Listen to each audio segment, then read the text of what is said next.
بسم الله الرحمن الرحيم والعصر إن الإنسان لفي خسر إلا الذين آمنوا وعملوا الصالحات وتواصوا بالحق وتواصوا بالصبر صدق الله العظيم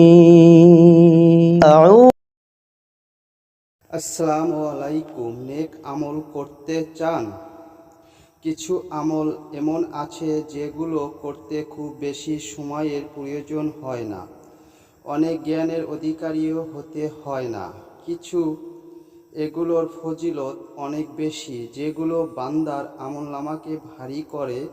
যেমন রাসূল সাল্লাল্লাহু আলাইহি ওয়াসাল্লাম বলেছেন, যে লোক আমলের আগে একবার বলে সুবহানাল্লাহিল আজিম।